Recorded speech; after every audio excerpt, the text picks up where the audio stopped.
Hello ka-organic! So ito na yung git-transplant ko dati na pichay. Ayan, nasa long plat talaga siya. Puno yung long plat. So, naturally grown pichay. Lalaki na mga dahon. So, gitaniman ko siya nito para hindi siya atakihin ng peste yung mga dahon ng pichay natin. Ayan.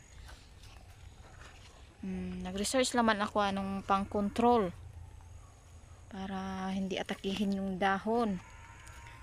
So yan lang, taniman lang ng ng sibuyas dahon. Ayun oh.